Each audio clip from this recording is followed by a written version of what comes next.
Everyone, how yous all doing tonight? Welcome to another Let's Get Heavy episode number 16, folks. 16, what we've done with these now, holy shit. Where's the time gone? But our guest tonight, everyone, is the very talented Chloe Ozwell, lead singer of Sister Shotgun, solo artist and model to boot.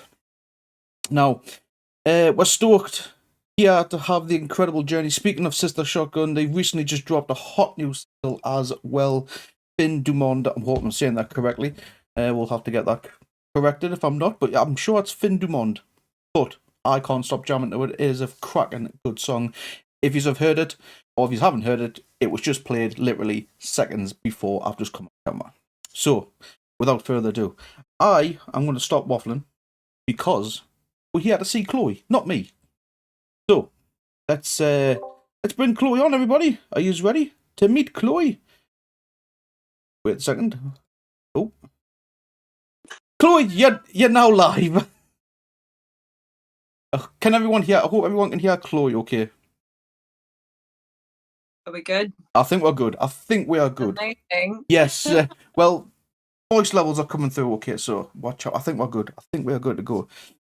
And Metal Ed has just confirmed he can hear you as well. So, thank you, Metal Ed. I'm glad. Thank you very much. Before we do get into this, Chloe, again, I know we had a bit of crack before we went live, but thank you very much for doing this, taking the time out of your busy schedule just to sit down and chat with us for a few minutes. It's good to have you here. Oh, thank you for having me. I'm really excited to be here. Thank you. So we'll like to start from the beginning, really.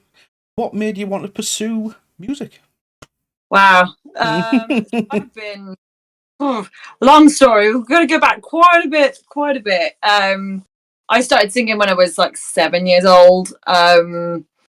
Was kind of started as a kid, like just singing and dancing around my bedroom and stuff. And my parents had kind of caught on to the fact that she was like, oh, she's actually got quite a good voice. And they put me into singing lessons when I was like really, really young. And then I started out in classical music. I'm classically trained, so I did a load of classical stuff while I was younger. And then I ended up kind of in musical theatre, wanting to pursue that a little bit while I was in my teens. And then realised I couldn't. I went and tried to pursue that in college, and I can't dance at all. I'm a terrible dancer. And so that was that career down the shitter.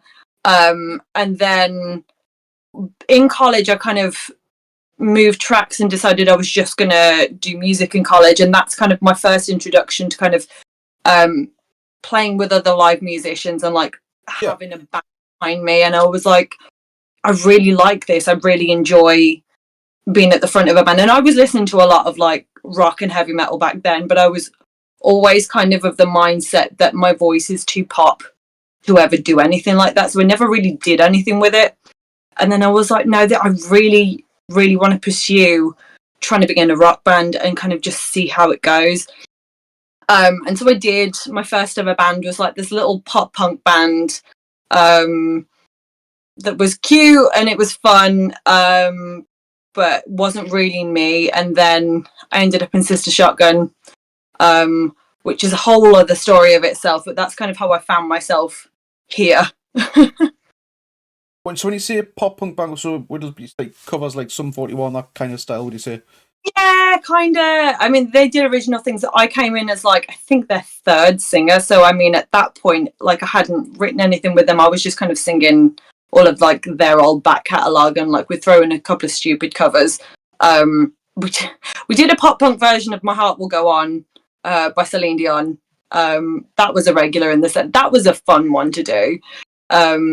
But yeah, I never really felt like really ingrained in the band with me kind of being their third singer and kind of just coming in and singing what the other singers had written. Like I never quite felt like it was me, and I was really integrated.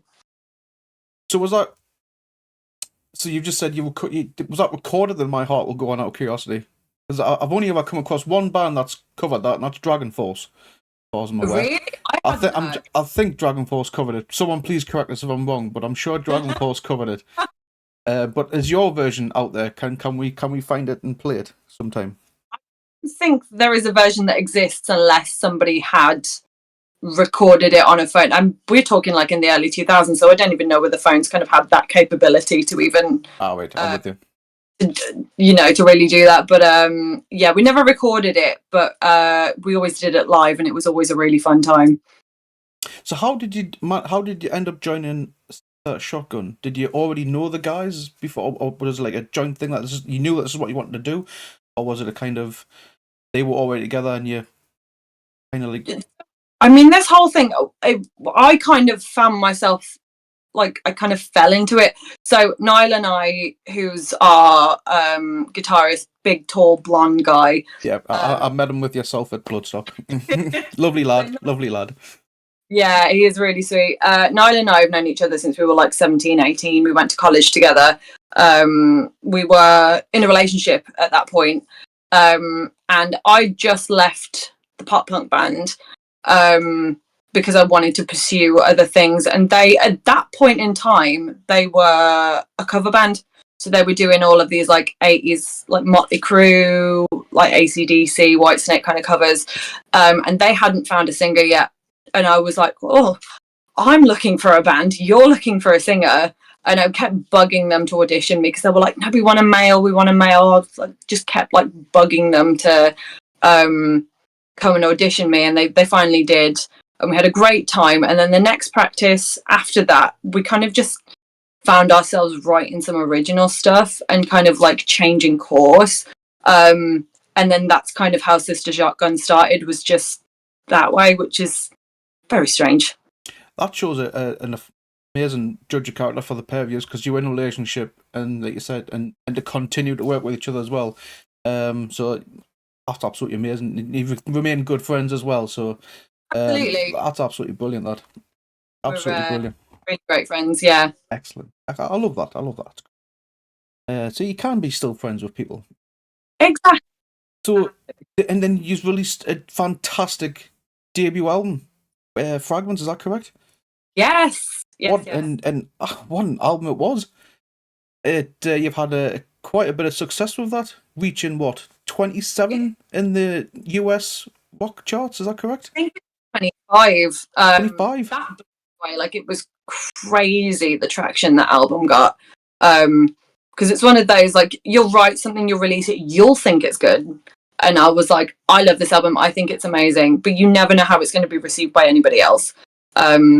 Especially, I think what surprised me more was how the American market had taken to it as opposed to the UK market. Because I was like, we'll hit the UK. If we hit the UK and it does quite well, we'll be happy with that. The fact that we kind of hit the US market in such a big way, and then even the Japanese market in such a big way, I was absolutely blown away. Yeah, they absolutely loved it.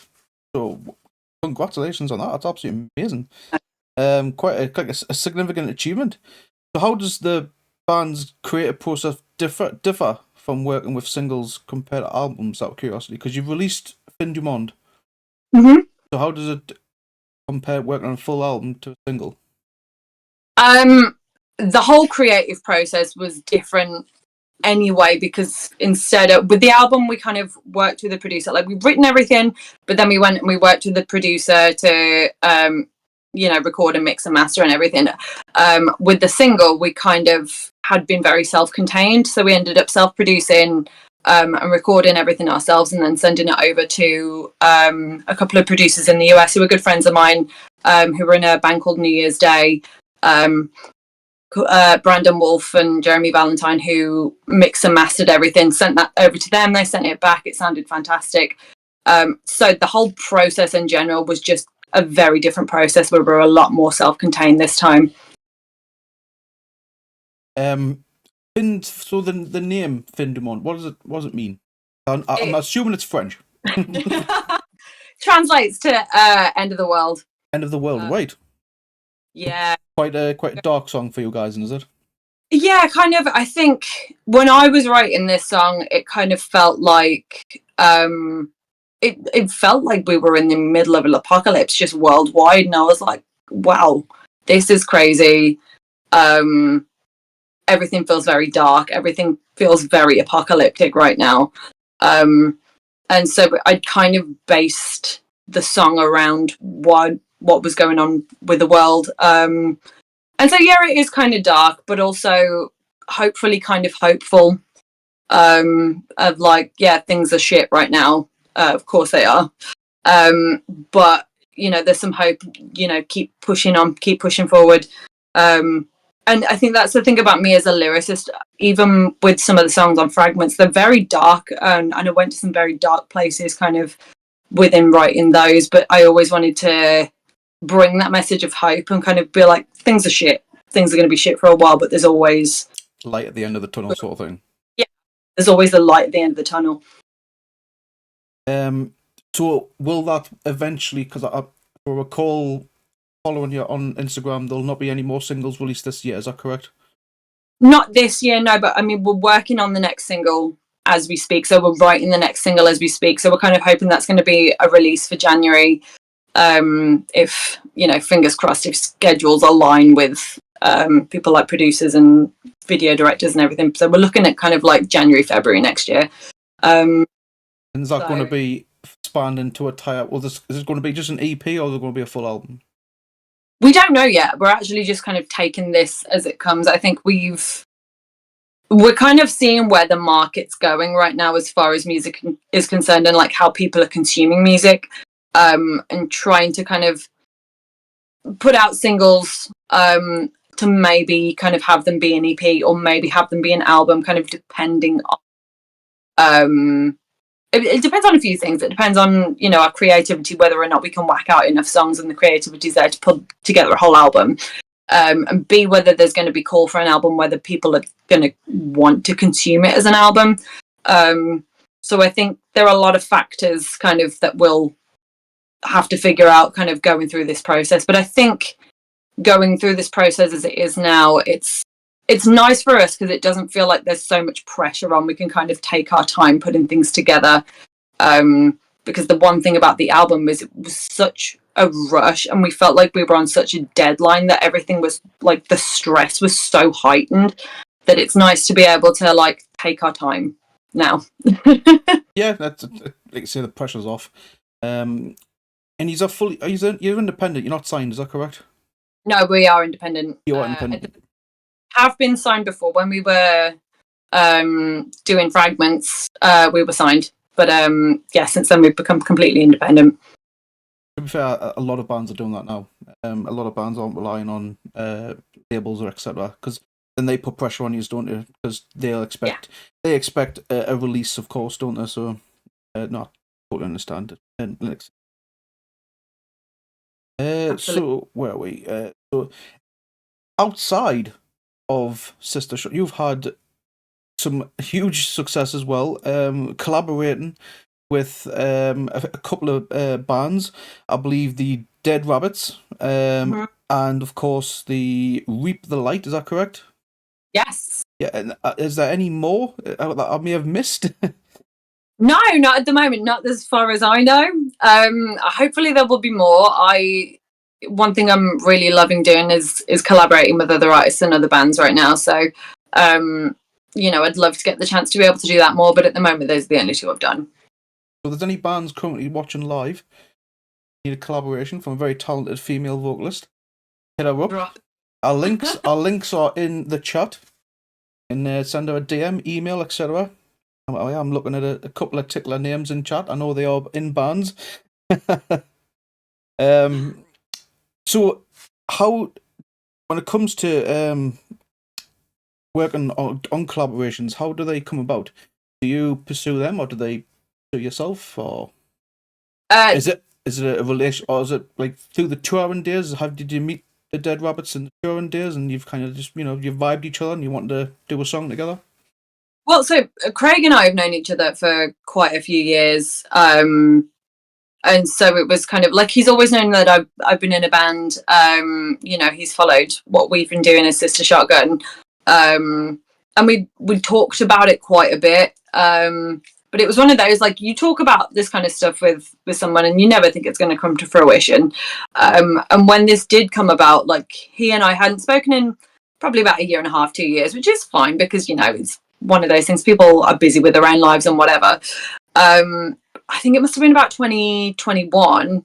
He just kind of hit me up randomly in my DMs and was like, "Hey, we're putting together the new Dead Rabbits record. You know, we really want you on to do some guest vocals." I'm like, "Fantastic, hit me up." So another couple of months goes by, and then he's like, "Got the track here. I'm going to send it over. You know, do your thing. Great." And then I'd kind of listened to the track and the majority of it was empty. Like, there were no verses in there. And I was like, okay. So I messaged him and was like, "So, like, which part do you want me to do? Do you want me to take the first verse as the second verse?" And he was like, "Just go nuts, like, on all of it. Like, all of this space is yours." And that is a big undertaking for someone who thought they were just going to do, like, a verse in a song. And then all of a sudden you've got, like, almost a whole to try and write. And I'm like, oh, no. Wow. Pressure. I was going to say, yeah, pressure's on, eh? Not like putting the pressure on. That's it. And I think, especially for someone as established as, you know, Craig, and the amount of things that he's done, like, he's got a massive following and a massive fan base as is. So it's like, you don't want to disappoint the fan base. You don't want to disappoint the people that have asked you to jump on and do this. And so, luckily for me, I've managed to put together something that they really liked, without any tweaking, because I kind of had demoed it, sent it over, and was kind of expecting them to be like, "Can we change this? Can we change this? I'm not quite sure on this." And they were like, "No changes. We love it." And I'm like, "Really? Are you sure?" So yeah, it was just a whole really, really cool experience working with those guys, and Craig and I have remained really good friends. So yeah, that was that collaboration. And then the other one was, I believe, during COVID, and I had put together a page that was like a Fiverr page where people can kind of like commission me to do stuff, and they'd reached out through that. They'd sent me the track, and I really liked it. And I kind of just sat down and kind of did it all in my little janky home studio. And again, sent it over. They really loved it. And that was that. Yeah, so 2 very different experiences, but both equally as fun. Would you consider having them on a Sister Shotgun song? Oh my god, yeah, absolutely. Has that maybe been discussed?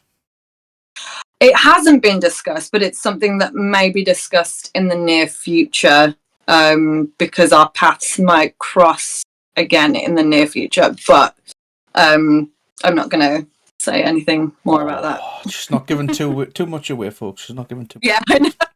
Don't want to get myself in trouble. Yes, I suppose you're right. Yes, don't want to out yourself. Yeah, but that'd be brilliant. Even if it's just a tour, like I said, brilliant. And but if you are going to be a tour, make sure you come to Newcastle. I love Newcastle. Are you played Newcastle before, with curiosity? No, we haven't. But this is a story, and this is probably one of my favourite memories of like touring and stuff. So I went on tour with Static X and Soil. That whole tour, I think it was like 2019. Just doing merch, just working for the guys, just as a merch person. And I remember we did Newcastle, and the whole thing was a shit show. It was so funny though, but it was an absolute shit show. So we were there. First of all, we were like, the doors had opened and there was like next to nobody in the venue. I'm like, that's weird. Like, we thought this thing had sold out. Turns out they'd printed the wrong time on the tickets. So people had missed the first band completely, which I believe were Dope. So Dope were playing to nobody. And then we got a massive surge of people in for the next band, which was Wednesday 13. So Wednesday 13 had probably got through like one and a half songs, and then the fire alarm goes. And so we had to evacuate everybody. And so everybody was outside in the cold. And if you've seen Wednesday 13 before, you know he's shirtless in just grease paint. And so this poor man was dithering like trying not to die out in the cold, because this was like October time. And so I was here in my big duffel coat, like having to wrap Wednesday up in my big duffel coat so we wouldn't freeze to death. And we were out there for about a good half an hour. So by the time we got back in, they played one more song and then had to get back off stage. So the whole thing was just a mess, but it was one of the most memorable dates on that tour. Dope was completely empty though. Dope are an amazing band. I can't believe it was empty for Dope. Because they printed the wrong time on the tickets. Madness. And you're not wrong about Wednesday 13. I have seen Wednesday 13 live before, and I don't think it matters what weather it is. I would say he's a born again Geordie, because up here we don't care about the cold. Oh, no. They would literally just walk around with his top off, I'd imagine, in Newcastle. So, Oh, yeah. but that is absolutely amazing. You got to. It's not just Static X and Soil that you've also played alongside him. Skindred, Butcher Babies, is that correct? Love Skindred, yes. And it was a really weird one, because they decided to do a tour, and they were quite big at this point. They decided to do a tour of just like an intimate tour of like smaller venues, and we supported them in this tiny little venue in a place called Worcester, called the Mars Bar, and it was this tiny venue, and I was like, how on earth is this going to work with the amount of people that are going to be crammed into this venue? And people were like crammed into this venue, but the nicest people I could ever hope to share a stage with. Benji was wonderful. You know, Dan was absolutely wonderful. Like, and I've stayed in contact with Dan a little bit. I saw Benji a couple of months ago, because he was DJing in Birmingham. Yeah. Also, DJ in Newcastle. He finished on stage at Newcastle, I believe, at the NX, and then went straight to Club Zero, and then did a DJ performance as well. So, that man is probably one of the nicest guys in rock and metal. So down to earth, Benji. I've never had the privilege of meeting him personally.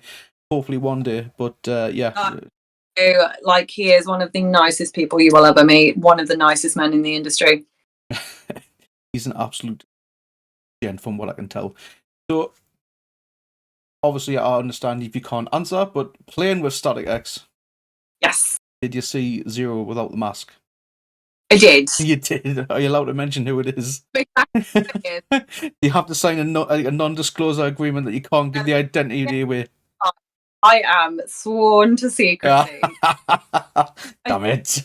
I've got me doubts. I'm sorry, I've got me theories, but I can't prove it. Of course, that's fair enough. Where are we?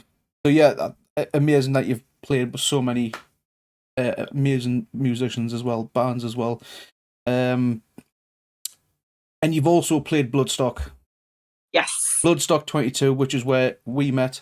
Which, if I recall, right before El Nino hit the stage, if I recall. It was probably the worst heat wave I've ever experienced in my life. So we were just there right at the back for El Nino, just trying not to die.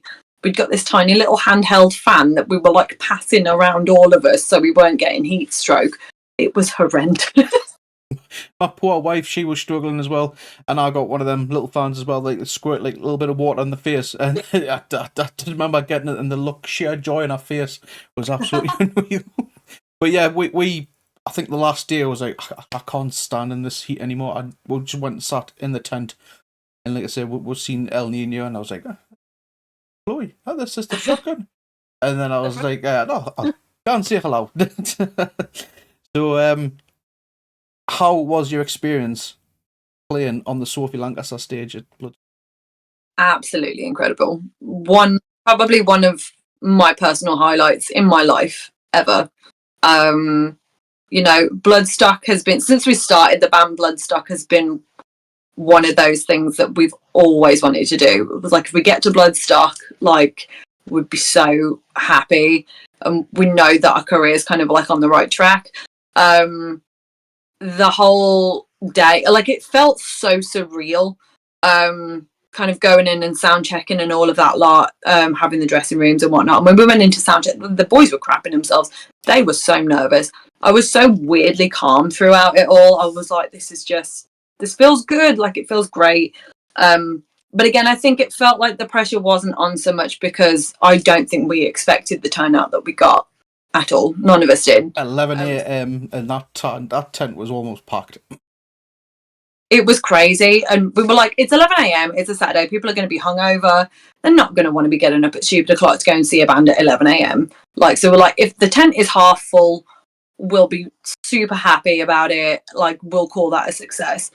And I remember walking out on stage after the intro track and just seeing people from the front of the tent to the back of the tent, and I went, holy shit, when the fuck did this happen?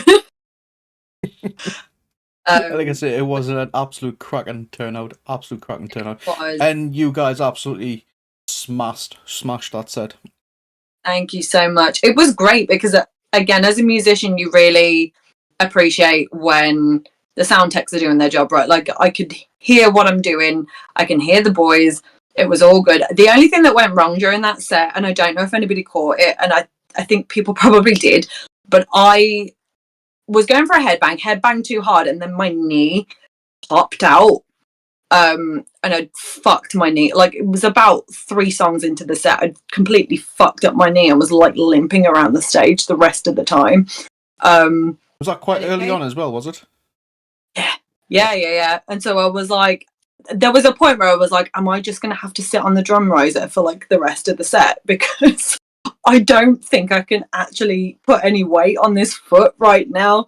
But luckily adrenaline kicked in and carried me through. But it was scary because I was like, of all of the times for this to happen, it's in front of the biggest crowd that we've ever played with, one of the most important shows that we've ever done, and I've completely fucked my knee. It's normally the big one, isn't it, as well, when something goes wrong. Yeah. But like I say, you troop it through, and you gave an absolute incredible performance. Thank you so much. I had to, but the weekend was miserable. I can only imagine. Have they approached you to play again anytime soon? Are you allowed to say? They haven't currently, but we can, start poking them. If anybody wants to poke Vicky Hungerford or Simon Hall and be like, that Sister Shotgun were great in 2022, you should have them back. Yeah. Evil Penguin was currently in chat. You're part of the Rock Society, so please drop hints if you're able to the Bloodstock family that Sister Shotgun should be invited back for 2024. Absolutely back there in a heartbeat. I love Bloodstock. The atmosphere is so amazing. Like, it really does feel like a family when you're there. It's so different to any other kind of rock or metal festival that we've got in the UK. Even Download, I feel like I was a Download girly from I've been going to Download since 2010. But even now, I think I'd rather be at Bloodstock because the atmosphere is so great. Everyone is so lovely. Everyone's so willing to kind of help each other out. And it feels like my spiritual home now. It kind of feels like my festival now as opposed to Download. So I'm the same. I'm the same. Download was my my festival that I went to, guaranteed every year. Just a few years prior, because I was 07 when I started going. But when I got my first experience of Bloodstock back in 2014, that was it. I didn't want to. I did one full weekend. I think it was 2016. Time off from work for Bloodstock. And after that, it was like, I can't do a full weekend at Download Festival again. And it was just around the time as well of the Manchester bombings. So the security was tight and high as hell. Luckily though, the armed police were absolutely lovely, to be fair. They were absolutely hilarious. Me and my wife, we got stopped once, and then they were like, I don't mean to be rude, but can you tell us why people are dressed like pirates? And I was like, I had to tell them, I was like, because people, he had to see Ailstorm. And I was like, right, context, got you, right, pirate metal band. Because because they just didn't have it. And I'm bricking it because he's standing there with his rifle and he's like, "Do you mind telling us why people are dressed like pirates?" And I was like,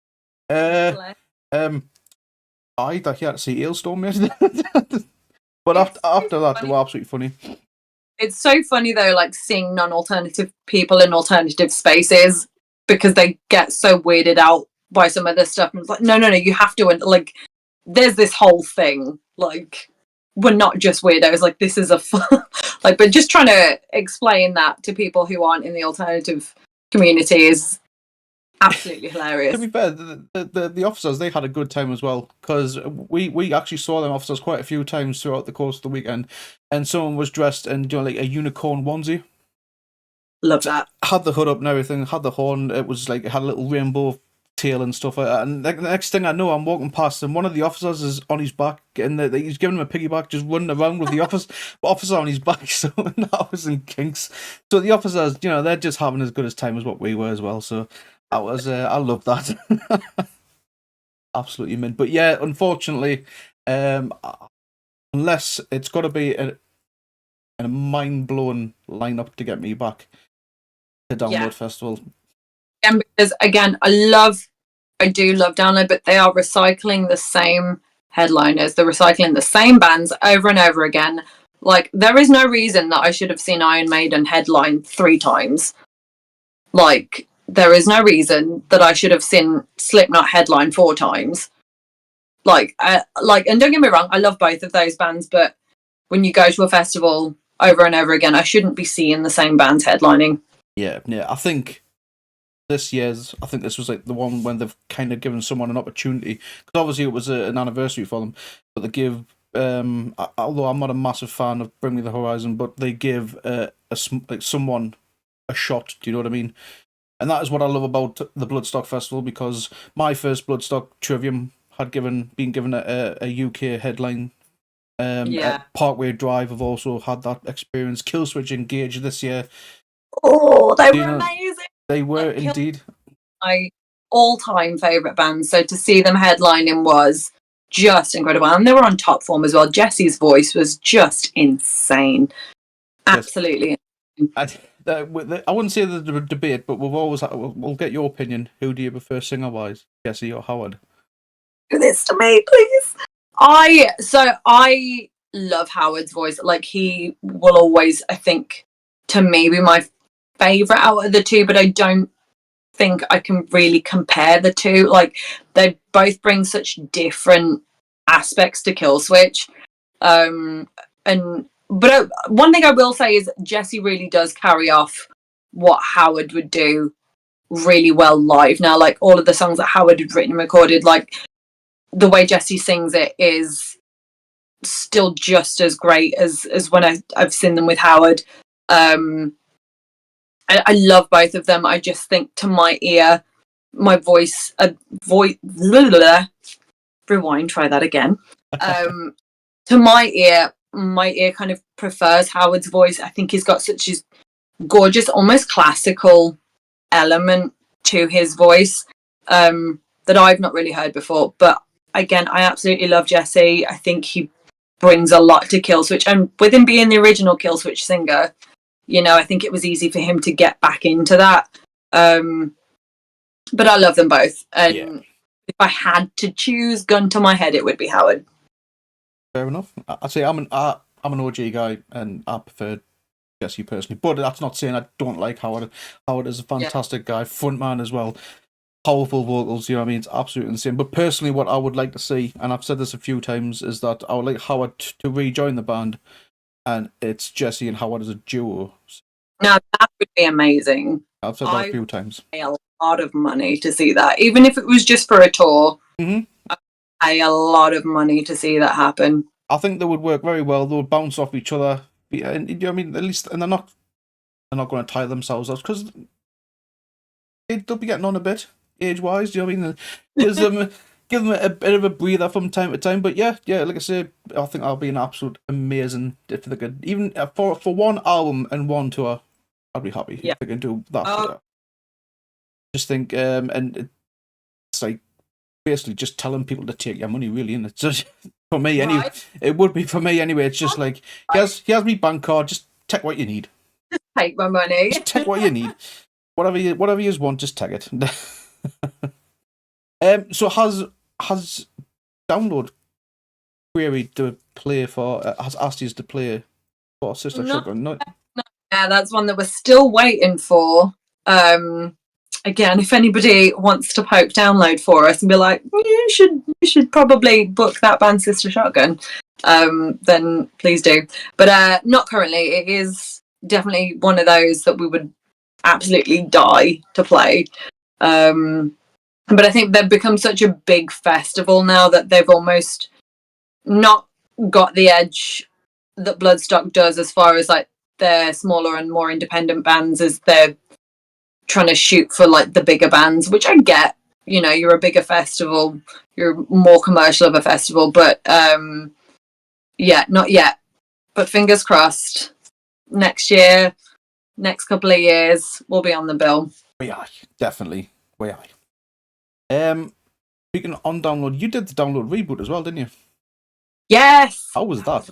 Experience. It was a strange experience. It was great though, because I'm sure anybody that's been to Download will know the walk from the campgrounds to the arena is ridiculous. Like you're walking like 3 miles there and back. But with the pilot, you were camped literally right next to the arena. The campgrounds are so small. It was like a 2-minute walk from your campground to the arena. So convenient. So kind of like, so you were kind of pretty much in like the VIP spots, really. Basically, yeah. But even when I camped VIP the last time I was at Download, it was still more of a walk than it was. Oh, really? Did you have any issues? You've gone to Download this year. Did you have any issues? Because there's a lot of issues with security, I heard. I didn't go this year. You didn't go this year, right? No, and I think to avoid, because I knew it would be a shit show. I feel like they had possibly oversold it. And I knew they would have a load of issues. So I was like, do you know, I'm going to steer clear this year and maybe go next year. So no, I didn't, but I have heard it was horrendous. Any predictions? Because they are dropping an announcement in 20 minutes roughly. Well, this is funny. So the eagle eyes of you, and I've seen people post screenshots as if you've booked your tickets. Barclaycard have put out who's headlining. Supposedly so, yes. I can't remember who. Yeah. Seen that, then probably no. No, not that lineup. I've seen quite a few fake posters going around. I'm not sure if the fake posters are just fan made wishes sort of thing. Because normally it takes like one person. This is my dream, but then this is my dream lineup for Download Festival, and someone takes it. Oh, this has been leaked. You know what I mean? Because I think one of them, I've seen Malevolence on it, and I was like, Malevolence will not be playing Download because they're an exclusive to Bloodstock. Mm-hmm. So that poster slipped. Someone pointed that out, and that poster completely disappeared. So yeah. So yeah, I'm quite looking forward to it. We'll see who it is, but I suspected Iron Maiden again. To be fair, Iron Maiden. Metallica was this year, so it'll be probably Iron Maiden. Maybe Slipknot. Although I'm not sure what's going on with Slipknot this time because they've just gone with James. Like, I want to know the story about that. What is happening? I have no idea. Personally, and this is just my opinion because Slipknot is my all-time favorite band. Slipknot is no longer a band; it's a business, a brand. Yeah, especially when you've got everything happening with Knotfest, and they've become more of like an online news outlet now, as opposed to, you know, a festival. And I think Slipknot have become like Kiss, very much in the way that they are building themselves a business and an empire and putting the names to a load of different things. To me, I think Slipknot are the next Kiss. Yeah, I don't know if anyone can remember when Kiss tried to, or they had a completely different lineup, but obviously was still in the get up, the makeup and stuff. That's the way I feel Slipknot's going to go, and you're going to have an entire new lineup. Because remember when Slipknot first came out, they didn't use real names at the time. Obviously, we found out later what their real identities was, but they went by numbers, and it was 0 to 8.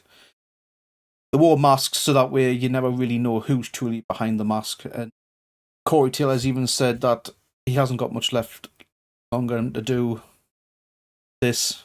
Maybe his solo stuff he can do a few more years afterwards, but Slipknot he can't continue with, obviously. But he said he would stay on and help find his replacement. So that's the way I think it's going, and that they will find a completely new lineup. But to see the back of Jay, I thought Jay would have been one of the just doesn't make sense. He's been the best consistent performer since Joey. Yeah, absolutely, and I think he was a really great replacement for Joey. I mean, nobody can replicate Joey Jordison's sound or style. Like, he was a drummer in his own. But Jay did such a fantastic job of bringing his own style to Slipknot, and it sounded great. And so I'm very curious to know what had happened there and who they're going to draft in. But going back to your point about Corey maybe calling it quits, I have a theory about this. If Corey calls it quits, I think he's going to draft in his son to replace him. A lot of people have said that. The only thing is, Bended are doing quite well. You know what I mean? So, yeah, but that's not to say he does exactly what his dad's done, and he does double duty. Exactly. You know what I mean? So he does two years stint in Slipknot and then 2 years in Vended. Yeah. But that could be the same with Jay leaving. Could that be the same for Sean's son being the new going to be the new drummer? Maybe. Who knows? I don't know. Very, very. It is. It's it's very sketchy. I'm going to meet Corey Taylor next weekend, or this weekend coming. I'm gonna be picking his brains if he lets us. You probably tell us where to go, but I'm gonna try. What's going on? What's going on? Yeah. My brother from another mother, he bought us VIP tickets to go meet Corey Taylor in Manchester. I'll be grilling him and find out if hopefully there's a Q&A. I'll be grilling him and see what's going on. Tell him to come on to the Twitch. I'll try, but I will be honest. I did try, but I got an email back that said that he's too busy with other media outlets. That's fair. That's fair. Yeah. He's a busy man. Don't try. Don't ask. You don't get. Well, that's it. Exactly. And the reason I tried was because Corey Taylor appears anywhere. You know what I mean? I have so many podcasts I've seen on YouTube, and he's there. Always. I'm waiting for him to appear on someone's knitting channel or something. You know what I mean? He's just there. It really does. We've had him on QI. I don't. Yeah. He's got to do something like that, surely. See, I'm convinced he'll just appear on some weird ass YouTube channel, like I say, about knitting or something, or cooking with Corey Taylor. Yeah. Yeah, someone will do it. Anyway, getting kind of off topic here. We are. We've gone on it. This is what happens at times, unfortunately. We've kind of gone off topic. This is all about Sister Shotgun at the end of the day. And I've just lost where I am in my questions here. So, Sister Shotgun, your music explores various themes and emotions. Are there any recurring themes or messages that you aim to convey in your songs, especially in Fin du Monde? Fin du Monde, again, I briefly touched on this, was kind of apocalyptic, kind of about the state of the world as it is. And, I don't know about you, but to me it certainly feels, or it has felt at points like the end of the world, like the apocalypse is coming. I think especially the past 5 years we've had as a nation, and indeed as the world, the big inspiration and the big draw from that was this feels like the end of the world. So that was very much where that was rooted, was in that apocalyptic feeling. But again, message of hope at the end of it's all shit, but make what you can of it, and still enjoy yourself. Do what you gotta do. But And is that going to be a reoccurring theme on the majority of your songs, or I going don't forward? know. I don't go into lyric writing with a plan. I kind of just play it by ear. And as somebody that loves concept albums, I really one day will sit down and have a plan and a whole story. But right now, I'm just kind of taking inspiration kind of whenever and wherever it hits. You know, a lot of the earlier stuff was rooted in fiction. No Hope was written about Freddy Krueger. Like, a lot of this was written in a fictional world to start with, and then when Fragments came along, it was rooted a lot in like mental health. Because I was going through a very, very tough time, very dark time. And kind respect of for being honest with that, because a lot of people don't tend to like to talk about stuff like that. So big respect. I'm a big advocate for that sign. Yeah, absolutely. And it was kind of, while I was in it, it was like a therapy for me of just getting all these thoughts down. Now I'm on the other side of it, listening back. I kind of hope it's an album that people can listen to when they're going through their own struggles and kind of find a little bit of solace, find a little bit of hope in that. Because even when I was writing these songs when I was really depressed, there would always be this message of hope, and it was almost a reminder to myself to keep going. Especially in songs like She Lives, which was very, very rooted in my own mental health, and like, you know, I want to die, but also there's this light at the end of the tunnel. Don't give up now, because life will get better.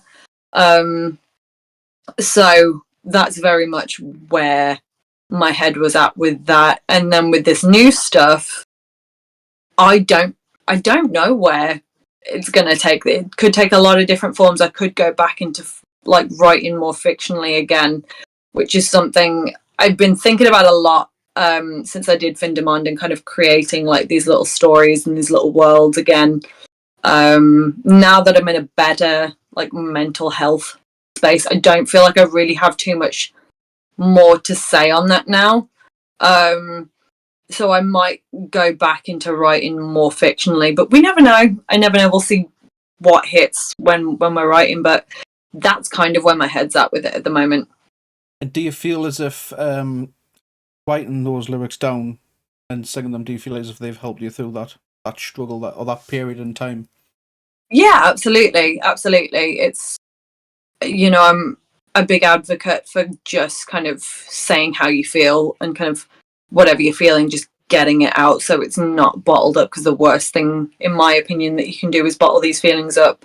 Like, to have an outlet to release it was almost life-saving for me.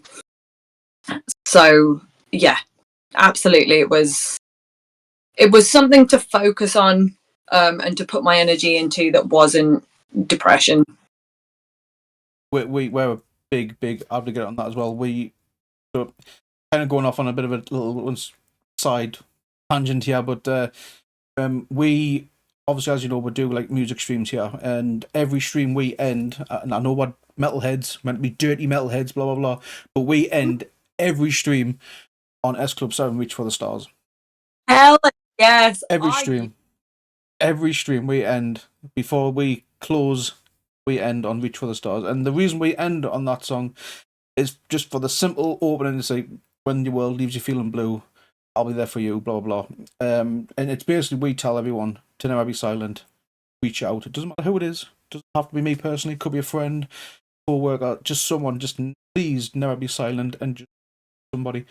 So yeah, I'm with you on that whole mental health aspect. Anyone who is struggling, please just never be silent. That's all I can really say. Absolutely. And going back to the whole mental health thing, like, I've always been a massive advocate for it, and it's something that I've put out on my Instagram and on my Instagram stories when I've had discussions about mental health, and I've opened up my DMs, and I'm like, listen, even if we don't know each other, if you have something on your mind, if you have something you need to talk about to somebody, and you feel more comfortable doing that to somebody you barely know, my DMs are open. My DMs are always open. And I, you know, will continue to do that so long as people need it. Love it. Well done. kind of, yeah, I absolutely love that. Fantastic, and I'm the same. I may not always reply straight away though, because obviously I'm tend to be sleeping through the day because I work a lot of night shifts. But I will respond to it. So please, just like I say, like what me and Chloe was just saying, never be silent. And just swiftly on, where are we? So, with the release of Fin du Monde, what are the future plans for Sister Shotgun? Can fans expect more singles, albums, upcoming shows on the horizon? All of those. All of those. So there will be new music coming at you next year. We're kind of hoping to get like 3 singles out next year. We're also maybe thinking of doing a cover and putting that out as well. Allowed to give any information out on the cover? The cover, we've got some ideas. Nothing has been set in stone. Me and Niall have just batted out a couple of ideas that we'd like to do. We kind of so me and Niall are like big on our 80s bands. And so we might kind of go back to the 80s and kind of rework something from the 80s that's quite close to us. But we haven't made a solid decision on anything yet. But yeah, I think we are going to work on a cover as well and see how that goes. Touring and gigging, I'm hoping you can expect a lot of next year. Like I said, we've got something potentially quite big in the works as far as tours go that will be like towards the beginning of the year, but nothing's been confirmed yet, so I'm not gonna put anything. But like, don't jinx it. It's a cool tour. Don't jinx it. And any shows for the remainder of this year? No, I think we're going to kind of take a bit of a break the rest of the year. We're going to start putting together this next single. I think that's really where we're going to be focusing the next couple of months, is just putting together the next single to kind of release like January, February time. And what about yourself and your solo? Have you got anything planned for releases? No, I think I'm going to park the solo stuff for a little bit, at least. It doesn't feel like the right time to revisit that yet. So maybe in a couple of years I might revisit the idea, but right now I'm kind of, my head's just in Sister Shotgun. That's absolutely fine. And like, you're not just Sister Shotgun and solo, you also do a lot of modelling as well. And I can imagine it just takes up so much time. How do you balance all of that, to be honest with you? With great difficulty. I've burnt myself out a number of times. I can tell you stories about when I've stayed awake for 3 days straight doing stuff. So that was when we were recording Fragments, actually. So back when we were recording Fragments, I had a day job, and they wouldn't let me have the time off work to go down to Cardiff to record. So at that point I was working night shifts, so I'd got like a run of night shifts, and so I'd work in Birmingham for one night, then we'd drive to Cardiff, and then I'd drive back to Birmingham, work another night shift, drive back to Cardiff, record, then go back to Birmingham. So about a total of like 3 days without sleep when we were recording the album, which was crazy. I imagine as soon as your head hit that pillow, just out like a light. Oh, Jesus. Absolutely gone. And then when we recorded the video for Fin du Monde, I was working in a piano bar as a singer, and I didn't come off stage until 1:30, and I had to get up super early to go and do the video. So I was like, I'm not going to go to sleep for like 1 hour, wake up and then go. I'm just going to stay awake throughout the whole thing. So I recorded that video on next to no sleep. bloodshot eyes. Oh, I'm going to do it. And you just trooper through it. That's absolutely amazing. Sometimes I do. I struggle. I think I would just collapse on a heap, to be honest with you. Yeah, there were a couple of good job I wasn't driving, is all I'm going to say. Fair enough. Can you share a pivotal moment or experience in your career that has shaped your artistic identity as a musician and a performer? Ooh, wow.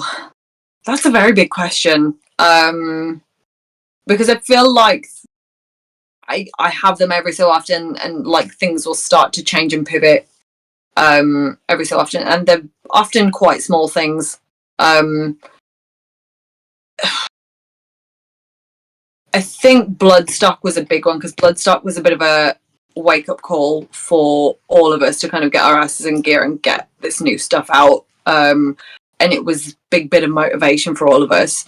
So Bloodstock was a really pivotal moment for us, but I feel like every time the lineup changes slightly, and we've had quite a few lineup changes, that always kind of switches our gears, and you know, we always go in a different direction, and the trajectory is always different with that. But I don't think I could pinpoint just one moment, event and one part of the career that's done that. I think little things kind of change all the time. And of course, with, like you say, you know, growing with Skindred, Static X, Soil, Butcher Babies, playing Bloodstock, it's hard just to pinpoint one. Yeah, absolutely. So before we turn over to the viewer questions, and they're the ones who answer the better questions, and I guarantee I'll know what one of them will be. But finally, are there any special messages, thoughts you'd like to convey to fans, especially when with the release of Findemond and any upcoming developments in your? Just first of all, thank you all for the continued support. Like, it's been a really big journey for us, and I'm so happy that you guys have stuck around as long as you have, and you know, for all the love and support. Like, we cannot thank you enough. Thank you so much for fucking metal at the end of the day. You're in it for life. Yeah, you know yourself. You said you started as a singer from 7 years of age onwards, and when you're in this genre, you're in it for life. Oh yeah, absolutely. Yeah, please continue to keep up with what we're doing and support. And you know, if you see us hanging around, please come and say hi. Please come and take pictures with us. We love meeting you guys. We love talking to you guys. So yeah, if you come and see us at shows, please come and grab a picture. Come and say hello. I can contest to that. These guys are super friendly, so don't be shy. Go reach out, grab a picture with them, have a bit of crack on with them, etc. You see them at shows.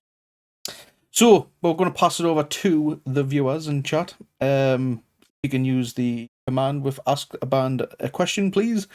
And while we... Oh, straight away, here it is. Didn't even have to wait.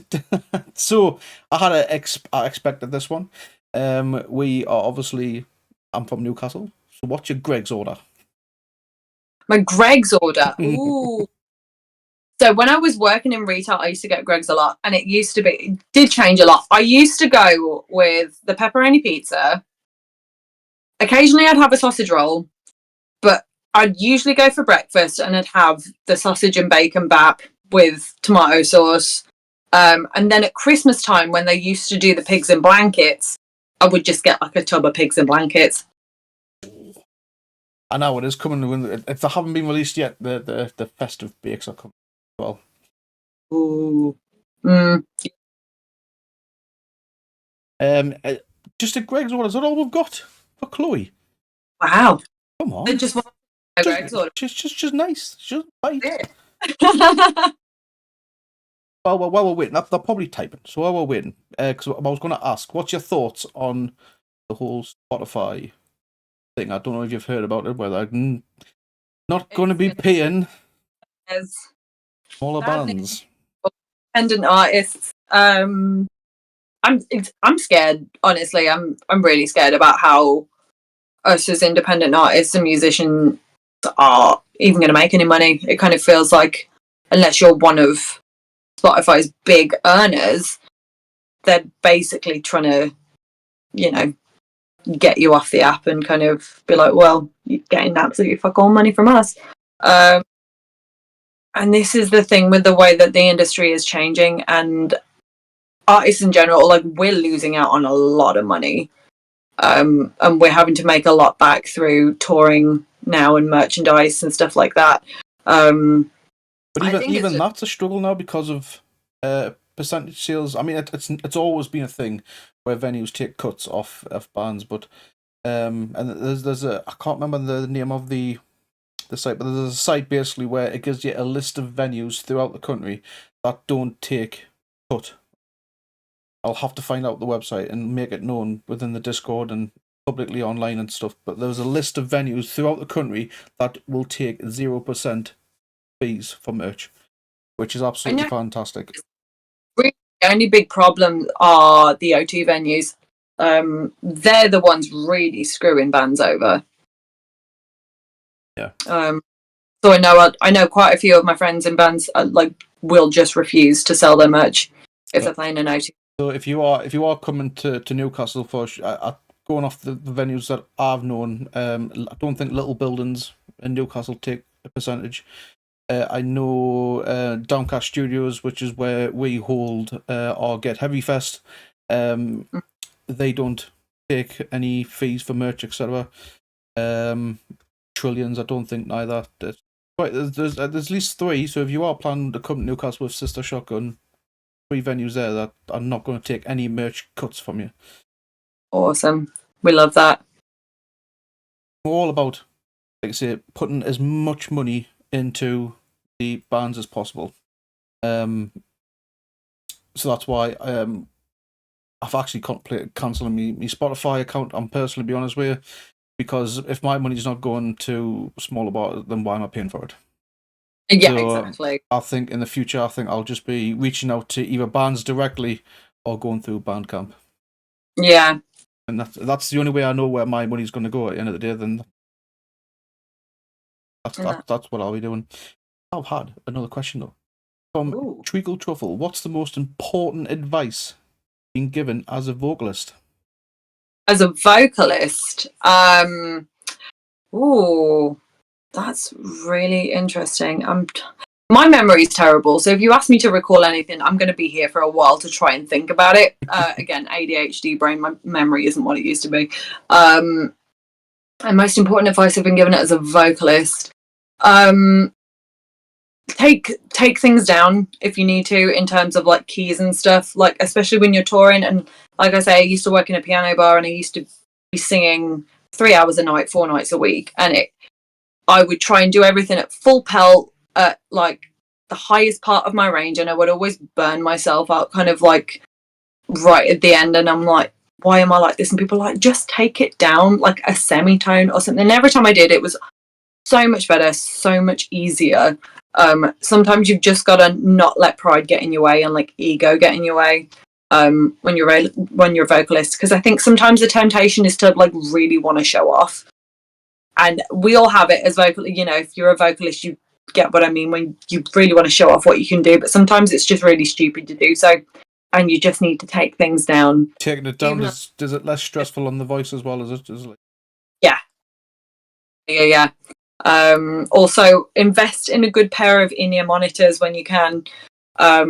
Because before I got my in-ear monitors, I would screw myself over completely, because obviously trying to sing over, you know, the loudness of the drums and the guitars and stuff, like I was pushing my voice without even realizing how much I was pushing my voice. But I'd get to the like halfway through a set, super hoarse and whatnot, and I'm like, I feel like I can't sing anymore. What's wrong with me? And it's because I'm pushing too hard, because I can't hear what I'm doing. Yeah.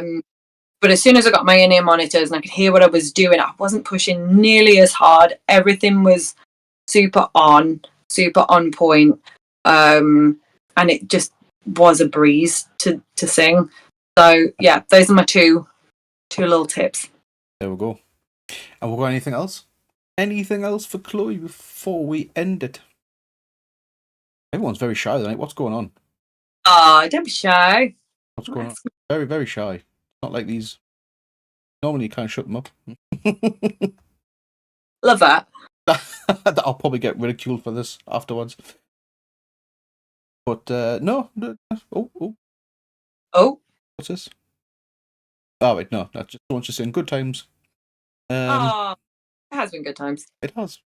Cracking little night. Thank you very much. So I'll ask before we'll on a release, we'll see vinyl release out. I am a bit of a vinyl collector, and I would buy that bad boy up straight away if it gets released on vinyl. It's something we've spoken about, and it's something that I think we are going to look into. Is maybe doing a vinyl press, like a small vinyl press of Fragments. But it's looking into how much it's going to cost us and how much we need to charge. And like, there's a lot that goes into pressing vinyl, as far as like costs and stuff. So it's just trying to figure that all out. But it is definitely an idea that we've been batting around, and I think it's something that we will eventually do. I just couldn't tell you when. Well, if and when it does happen, you've got us on Discord as well as Instagram. Just fire a quick message, and I'll be first in the line for pre-orders. Absolutely. We have got another question we've gotten. Any tour plans with Sister Machine Gun here in the States? Is that a real John Kloppenborg, is that a real band? That would be that would be cracking Sister Shotgun and Sister Machine Gun on the same tour. Machine Gun. Maybe we should get Shotgun Messiah on just for good measure. Shotgun Messiah. What about not got like a Sister Pistol or something like that? I don't know. I don't know. We've got Shotgun, we've got Machine Gun. We might as well go Pistol as well. Yes, they've been around since the 90s apparently. So okay. So that could be a future. Get yourself to this for the States. I need to get at us, Sister Machine Gun. Come on. I'm surprised I haven't seen it, honest. Since the album did actually quite well in the States, have you played the States yet? No, not yet. Again, it's all about money and stuff like that and logistics. You've got to figure out like your gear and how you're going to get it over there, or whether you're going to rent, and then there's thinking about how you're going to get yourself to and from shows, because it's not as easy as the UK where everything is kind of like 2 or 3 hours away from each other. Like you'll be doing like 13, 14, 15 hour drives between shows and stuff like that. So there's a lot to consider with playing the US. Absolutely something that we would love to do at some point during the career. I just don't think it's going to be for a couple of years yet, unless the right opportunity came along. But yeah, hopefully in the next couple of years, but probably not yet. For our American friends that's currently in attendance, can you spread the word of Sister Shotgun within the States for us?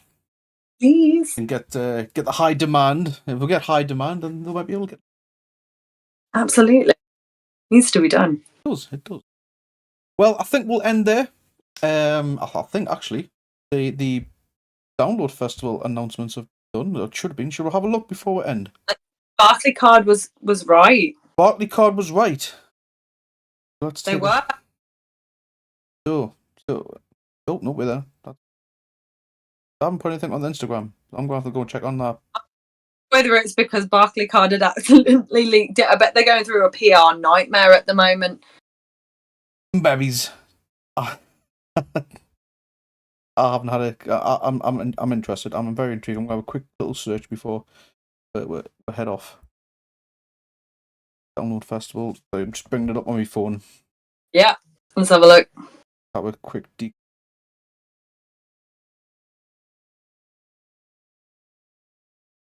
Nothing on the. I can't see anything on the website unless I'm looking in the wrong place. Sign up. Oh, there we go. Yep. Queen of the Stone Age, Fall Out Boy, and Avenged Sevenfold are your headliners. There we go. Yeah, Barclay Card ruined it. Yep. I thought Sum 41 had split up. That's hilarious. I thought Sum 41 had split up. They are splitting up, I think. I think this is like their last run before they call it quits. Nice one. Oh, I see Harper's getting a shot. That's great. That's pretty cool. I'll probably, if I'm going to go for one day, and that's because I just want to see Pantera. Fair. So depending on what day they are on, I might head down for the one. Otherwise the lineup doesn't really. So no. Not for me. I'll go and have a look after this and see what else has been announced. Yeah, there's quite a bit. To be fair, there's quite a bit. Okay. I think my wife had mentioned as well. Fear Factory had already. They've been telling everyone that they're playing Download Festival anyways. Love guys from Fear Factory. I went and saw them last weekend or the weekend before. Oh, really. You got to meet. Got to meet Dino, didn't you? Yeah. Well, it was so funny because I'd posted something on my Instagram about going, and he'd obviously seen it, and he'd like DM'd me going like, "Oh, I'd love to meet you and your mate after the show," and I'm like, "Okay, that's interesting." And so we go over to the merch Personal table. DM from Dino. He was like, "Oh yeah, that's the girl I was telling you about." I was like, "What?" I'm sorry, you were talking about me. Bless. Oh, that'd be cool. That. What? See, there's a moment. Dino, yeah, sliding into the DM, saying hello. Can you come and meet you after the show? Well, that's brilliant. And Yeah. I bet he's an absolute legend of a dude as well. I bet he's an absolute legend. Oh, he's sweet. Is Really he? nice guy. Oh. So, Chloe, we'll end there, I think, for the night. Thank you very much for doing this. We've gone a little bit over, but that's fine. You know, it's been a cracking little night, so I do appreciate it. Great. Anything else you want to plug before? No, just keep streaming. Fin Demand is on all streaming services now. You can also check out the music video on YouTube. Please keep streaming, and hopefully we'll have something for you in the new year. Can't wait. So, guys, if you're free, Chloe, we'll be going to be playing music for the remainder of the night. We normally finish around 11 o'clock, so if you're free and you want to hang out and request a couple of songs, feel free. Unless you've got to get busy back to your busy schedule, etc. I totally understand. But everyone, we are about to finish, but don't go anywhere. We're going to be back in, say, 15 minutes after I take a quick short break. And we'll even play the new Sister Shotgun video for you as well. Woo! Stick around, guys, and we'll see you soon.